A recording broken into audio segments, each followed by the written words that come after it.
Property news, तामीर से तकमील तक। पाकिस्तान के साथ आज़ादी हासिल करने वाला मुल्क भारत रियल एस्टेट सेक्टर में हमसे कोसों आगे। भारतीय रियल एस्टेट सेक्टर का कुल हजम 971 मिलियन डॉलर से भी ज़्यादा। अस्सलाम वालेकुम, प्रॉपर्टी न्यूज़ के साथ मैं हूं मोहम्मद आसिम सिद्दीकी।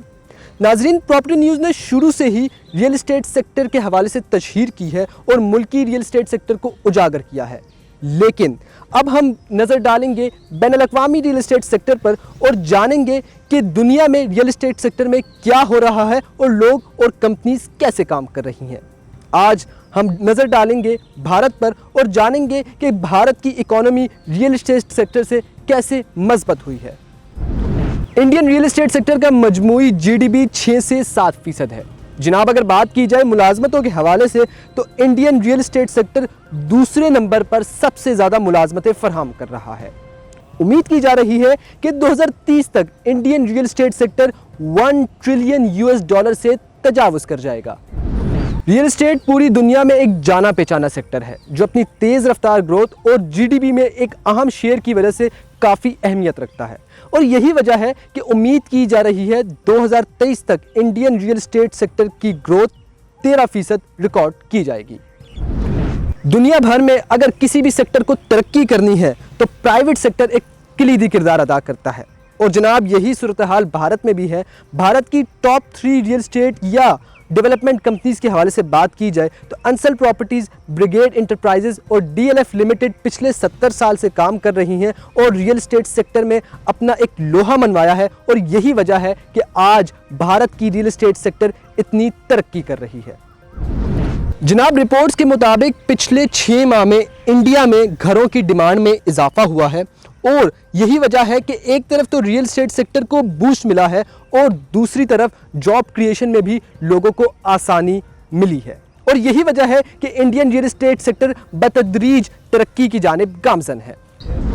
जनाब, अगर बात की जाए इन्वेस्टमेंट के हवाले से तो इंडियन रियल एस्टेट सेक्टर ने प्राइवेट इन्वेस्टमेंट को अपनी जानिब मुतवज्जह किया है जो साल 2019 और साल 2020 से 48% ज़्यादा है।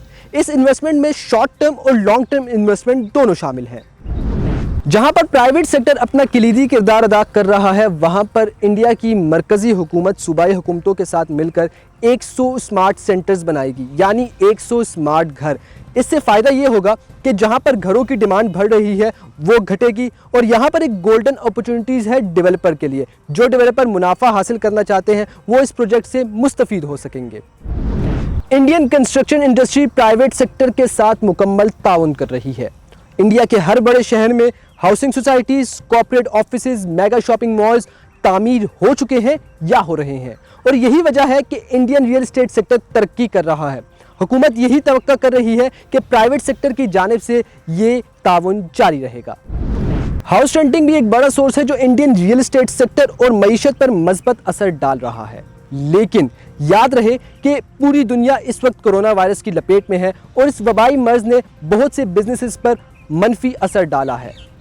तवक्का की जा रही है कि इंडियन रियल एस्टेट सेक्टर इससे जल्द निकल आएगी और दोबारा तरक्की के रास्ते पर गामजन होगी। रियल एस्टेट सेक्टर में पाकिस्तान और भारत का मवाजना किया जाए तो भारत पाकिस्तान से 4 गुना ज़्यादा बड़ा है कुल रकबे में और यही वजह है कि भारतीय रियल एस्टेट सेक्टर तरक्की की जानिब गामजन है। पाकिस्तान रियल एस्टेट सेक्टर की बात की जाए तो पाकिस्तान रियल एस्टेट सेक्टर का कुल हजम 300 से 400 बिलियन डॉलर है और इसकी GDP 2% बनती है। तो जनाब, ये थी हमारी आज की वीडियो। उम्मीद करता हूँ कि आपको वीडियो पसंद आई होगी। मज़ीद मालूमाती वीडियोज़ के लिए प्रॉपर्टी न्यूज़ को सब्सक्राइब करें।